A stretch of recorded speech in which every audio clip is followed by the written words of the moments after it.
In this video, I'm going to share with you a story about a girl named Taisha. She has golden hair and blue eyes. She just sits there quietly, which makes her deeply confused. Taisha is a typical good girl. Her roommates have invited her to a party many times, but she always refused. One day, she took a shower, opened the closet, and saw a man in the mirror. Taisha asked her how she got in, but the man took out the key to the door. Because she hasn't put on her clothes yet, Taisha asked the man to avoid her. When the situation became awkward, Taisha's roommate came back. It turned out that the man was a friend of Taisha's roommate. They were going to attend a party. Her roommate invited Taisha again, but the man refused. Faced with Hayding's provocation, Taisha finally decided to attend the party. On this day, she was wearing a red long dress, led by her roommate, and sat with Hayding. Hayding was holding a woman in his arms, completely ignoring Taisha's arrival until the game began. Not the way we play. It was Taisha's turn. She chose to be sincere, but the other party's questions were full of trouble. Taisha refused to answer, but chose to take a big risk. I dare you to make that one harder. Hayding stood up excitedly and slowly came to Taisha. Do you want to do this? This made it difficult for Taisha again. Although Hayding was really handsome, it was obvious that he was a playboy. Taisha refused again and then left here in a fit of laughter. The atmosphere of the party made Taisha very uncomfortable. Unexpectedly, he came to a room which was full of various books. He picked up a book with a full mark and was about to flip through it. What are you doing? He thought Hayding was following him, but Hayding said it was his room. He looked at the book in Taisha's hand, and Hayding said the contents of the book. This surprised Taisha a little. It turned out that he was not just a playboy. Suddenly, Hayding took the book and slowly came to him. Are we still playing? Because I think you love your dad. Looking at the handsome face in front of him, Taisha only felt a blank space in his brain. But at the critical moment, he still calmed down. When everyone was having fun in the room, Hayding was sitting alone outside the empty room. But with the noisy music in the room, it became more and more lonely. The next day, Hayding, who was late, sat behind Taisha. The teacher asked him to talk about the understanding of the book, about arrogance and prejudice. Hayding said that love is just a transaction. It is the desire that everyone has and can choose to start or end at any time. This time, Taisha raised his hand to speak. His idea was completely opposite to Hayding's. Hayding continued to debate. In this way, the two of them each had a word and openly argued in class. The argument was getting more and more intense. The teacher quickly spoke out to stop it. After class, Hayding came up and wanted to be kind. But Taisha answered, nothing happened between us. Okay? Us? I thought we were talking about pride and prejudice. Hayding left with pride, but Taisha was angry. This time, his classmate Landon came over. Taisha complained to him about Hayding's arrogance. Landon said that Hayding was just being himself. It turned out that Hayding's father was the principal of the school. The next day, Taisha went to buy coffee. He happened to meet Hayding, who was reading a book. He quickly turned around. Unexpectedly, Hayding took the initiative to say hello. Hi, I can't stay away from you. What? Well, we're going to see each other. I'm friends with Steph and your roommate. Hayding sincerely looked at Taisha and hoped they could get to know each other again, just like ordinary friends. Seeing Taisha not speak, Hayding said he wanted to take her somewhere, but Taisha replied, I think that it's better if we keep our distance. This move made Taisha laugh. Hayding thought he was rejected and said, see you next time. However, Taisha walked to the door and stopped. Turn around and look at the boy in front of him. He seems to be quite cute. That's it. Taisha agreed to Hayding's invitation. The car stopped in a forest and then walked 2 steps forward. A beautiful lake was right in front of him. Hayding said this was his favorite place. Taisha smiled. It turned out that there was such a peaceful face. How about a swim? Before Taisha could react, Hayding took off his top and jumped into the water. He encouraged Taisha to come down with him. Taisha hesitated for a while.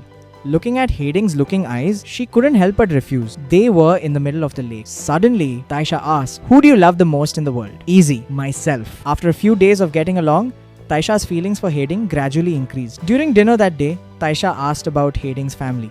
But Hayding didn't seem to want to talk about it. Then Hayding's friend came over. The girl kept touching Hayding. Taisha was looking forward to Hayding revealing their relationship. But Hayding asked her to wait for him at the bar. After a while, Hayding slowly walked over. It was fun. But I don't date. Taisha asked if she was serious. Hayding looked at her friend's direction. She didn't answer.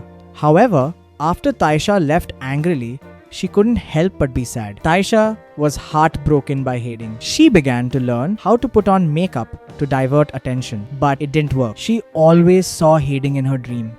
That day, Taisha went to the school's party. Hayding was also there. In order to liven up the atmosphere, everyone played the card game.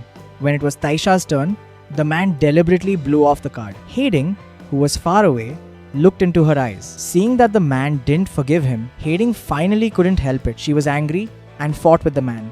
but the man beat her back. Hayding was bleeding. Taisha knew that she did it for herself. After going back, Taisha was worried. She found Hayding's house, but there was a wolf's den here. Landun explained that since Hayding left her, she had been depressed all day long. In addition to her father's death, she became unusually irritable. Taisha soon found Hayding by the pool. With a comfort, Hayding finally told her her troubles. Your old dad is getting married. Taisha knew that she didn't want to say more, so she didn't ask. She wanted to pick up the broken glass on the ground. Hayding was worried that she would get hurt, so she stopped her quickly. But it was still too late. Seeing Taisha's finger being scratched, Hayding was heartbroken. She wiped Taisha with a towel and apologized for her previous behavior. And Taisha also chose to forgive. The two finally made up again. They would secretly hide in the library. When the manager left, she would listen to her story in her arms. Occasionally, when she was caught, they would hold hands and escape together. She would sneak into her class and whisper in her ear. She would also lie on her and stuff delicious fruits into her mouth. And during this time, their relationship was heating up quickly. What was Hayding writing that day? Taisha couldn't help but be curious and wanted to check. Hayding said no, so they fought over it. Mom left in anger. Taisha went after her to explain, but Mom insisted that she break up with Hayding. She didn't want Hayding to affect her studies. Taisha shook her head. As a good girl, she quarreled with her mom for the first time. You're cut off. And Landon also reminded Taisha that Hayding is a very complicated person. You have to be careful when you get along with her. But Taisha still firmly chose to believe. That day, Hayding went to pick up Taisha. He came to a room with his eyes covered. He opened his eyes. A clean and tidy room came into sight. Hayding told Taisha that this would be the beginning of their cohabitation. They would eat together, play together, and go to the aquarium together to see the blue jellyfish. He would say touching words to her, and she would reply, "Nothing could ever change the way that I feel about you." With the rapid development of their love, Taisha convinced Hayding to attend her father's wedding. Although it made her very uncomfortable, in order to make Taisha happy, she still tried her best to keep her best side. But looking at her father, who was about to get married, Hayding's eyes turned red. It turned out that when Hayding was 8 years old, her father offended someone because he was drunk. Those people broke into her home and didn't find her father, so they poured their anger on her mother. She was still young at that time and couldn't protect her bullied mother. After that, her mother left, and this became the eternal pain in Hayding's heart. Taisha looked at her quietly. It turned out that this was the reason why she didn't want to mention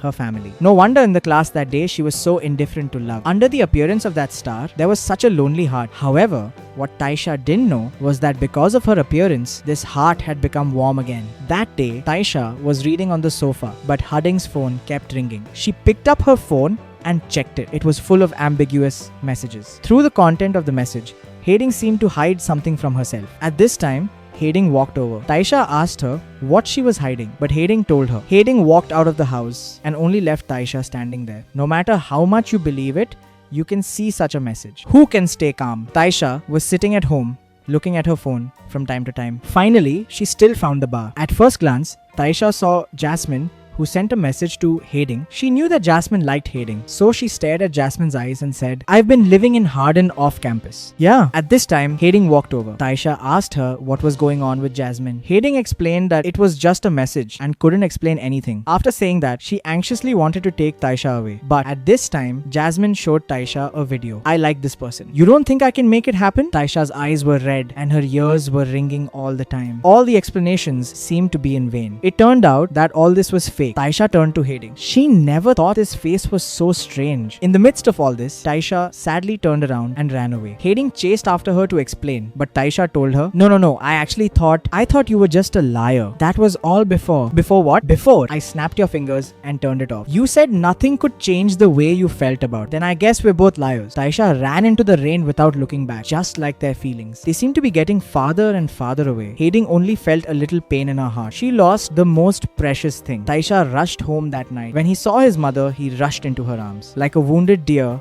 he needed to be healed. After a while, Taisha gradually walked out of the shadows. He became that good girl again. His whole body was invested in learning. And on the other side, since Taisha left, Hayding has been absent-minded all day. Anything related to Taisha will make him think of her. And once he thinks of these, his heart will hurt. In tears, he climbed onto the roof alone and lost his companion.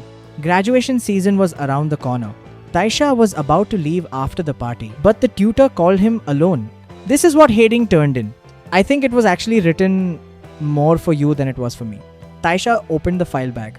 There was a picture of memories in it. In addition, there was a romantic letter. That love was something fictional, only found in worn pages of a book.